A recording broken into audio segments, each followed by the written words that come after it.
Proteccionismo ante la crisis, las primeras medidas del gobierno de Barack Obama, la postura ante el poder del escritor Carlos Fuentes, la vigencia o no del juicio político, el empoderamiento de la gente ante la crisis global, son algunos de los temas que abordaron invitados y entrevistadores de los programas de la barra de opinión de TV Azteca.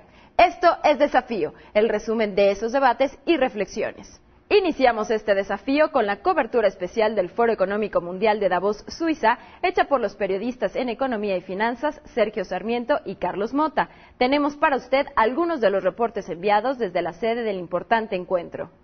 Continúan los trabajos aquí en Davos, en Suiza, en el Foro Económico Mundial, en medio de esta crisis y el pesimismo que ha dominado precisamente en esta reunión anual del foro. Sin embargo, China aparece como uno de los potenciales luces al final del túnel en esta crisis tremenda. Estuvo por acá Wen Jiabao, el premier chino, y él ha dicho que su economía, la economía de su país, podría llegar a crecer hasta un 8% en este año 2009.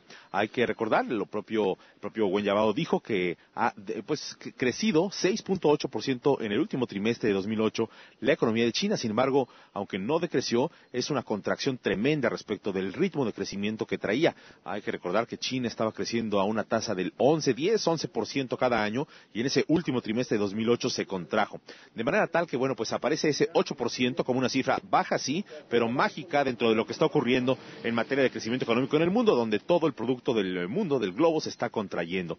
De hecho, los propios empresarios estadounidenses que están aquí, los banqueros estadounidenses, están todos de capa caída, no saben realmente cómo afrontar el futuro, no tienen una idea de realmente qué venga más adelante.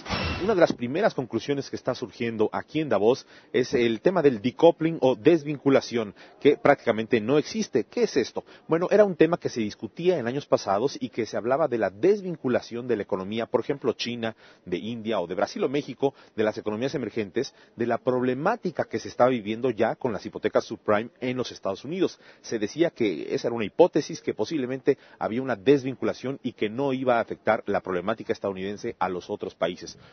No deja de ser curioso que el país que peor se portó financieramente a lo largo de los últimos años, Estados Unidos, el que tuvo mayores déficits, el que le falló la regulación en materia de la industria inmobiliaria, de la industria hipotecaria, es el país que ha podido enfrentar esta crisis con mejores instrumentos. ¿Por qué? Es el único país que está pudiendo aumentar su déficit de presupuesto y que está pudiendo reducir sus tasas de interés sin tener que sufrir una devaluación. El poder en México ha sido unipersonal y su democracia es aún incipiente. Hay que fortalecerla por todos los cauces, afirmó el escritor mexicano Carlos Fuentes, entrevistado por Ricardo Rocha en Reporte 13. El poder ha sido unipersonal en México largo tiempo. Lo fue con Porfirio Díaz y lo fue en casi todos los regímenes de la revolución. Poder sexenal, ¿verdad? Sabíamos que un presidente tenía todo el poder. El que trató de ejercerlo más allá de su tiempo, como fue Calles, el maximato, pues le fue mal. Todos aprendieron que 6 años, todo el poder, y luego te vas a tu casa. Ahora es distinto porque hay una democracia incipiente en México que limita al poder desde el poder de los gobernadores, de los congresos, de la opinión pública, pero todavía es bastante relativo en relación con el poder acumulado en el Ejecutivo todavía en México. No podía faltar ante esta charla una anécdota del entrevistado con grandes personajes de la literatura y la política. El presidente Clinton, por ejemplo, es un hombre de una gran cultura, pero la tiene que esconder.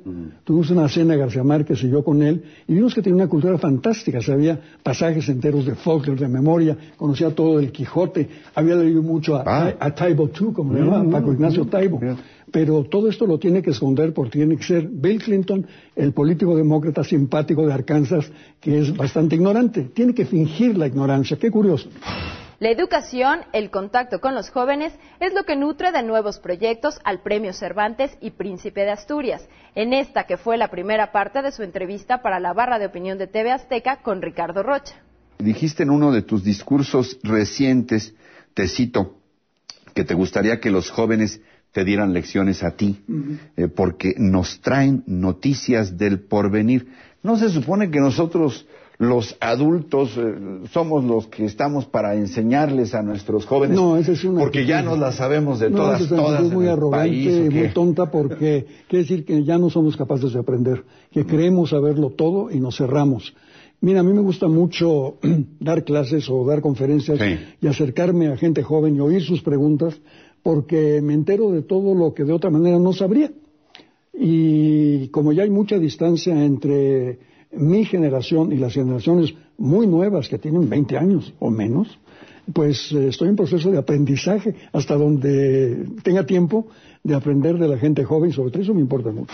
El próximo martes, en otro Reporte 13, continúa la segunda parte de esta charla entre Ricardo Rocha y Carlos Fuentes, el escritor mexicano más universal.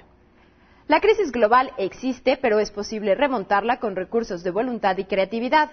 Es la visión de los empresarios Jorge y Angélica Vergara, quienes la expusieron con Katia de Artigues y Sabina Berman.